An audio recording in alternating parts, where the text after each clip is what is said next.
Hello friends, আবার চলে এসেছি আমার একটা নতুন রেসিপি নিয়ে। এটা হচ্ছে কি, আমি ইউজ করেছি ব্রাউন ব্রেড, টমেটো কেচাপ, দুটো ডিম, একটা পেঁয়াজ, রসুন একটা, আর হচ্ছে চিজ, আর গাজর দিয়েছিলাম। সেটা আমার এখানে দেখানো হয়নি। তা আমি বাইরের খাবারটা অলওয়েজ অ্যাভয়েড করতে চাই, তাই জন্যেই আর কি খুব মনে হচ্ছিল কিছু একটু অন্যরকম ট্রাই করি, কিছু ভালো একটা মুখরোচক স্ন্যাক।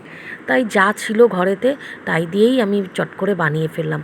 ব্রাউন ব্রেড ছিল, ব্রাউন ব্রেড দিয়েই আমি বানিয়ে ফেললাম। তোমরা হোয়াইট ব্রেডও ইউজ করতে পারো। কুচি কুচি করে নিয়েছি, তার মধ্যে নুন আর দুটো ডিম ফেটিয়ে দিয়ে দিয়েছি। তারপরে গ্রেট করা গাজর ছিল, তোমরা মনে করলে এর মধ্যে ক্যাপসিকাম, সুইট কর্ন, তারপরে হচ্ছে গিয়ে বেবি কর্ন, যা কিছু তোমাদের ইচ্ছা থাকবে ঘরে থাকবে সেটা দিয়ে দিতে পারো। আমার কাছে যা অ্যাভেলেবেল ছিল আমি তাই দিয়ে দিয়েছি।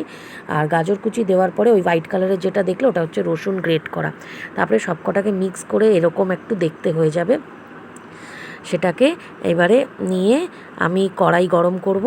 কড়াইতে গরম করে ওর মধ্যে একটুখানি অয়েল আর বাটার দিয়ে এই মিশ্রণটা দিয়ে দেবো। দিয়ে এরকম চেপে চেপে দিয়ে ওটাকে একটু ফ্রাই হতে দেবো। তারপরে উল্টে দেবো।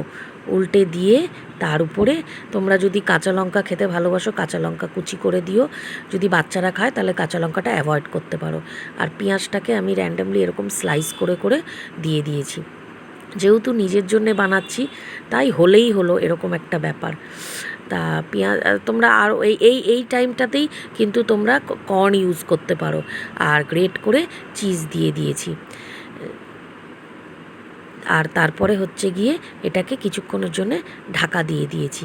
চিজ দেওয়ার পরে চিজ দিতে কিন্তু কঞ্জুসি করো না, চিজ দিলেই তবে জিনিসটা কিন্তু ভীষণ টেস্টি হবে। বাচ্চা বলো বড় বলো সবার টিফিনের জন্য একদম উপযুক্ত স্ন্যাক্স। খুব দারুণ হয়েছিল খেতে কিন্তু জিনিসটা। বাইরের খাবারটা তো আমি অলওয়েজ অ্যাভয়েড করতে চাই।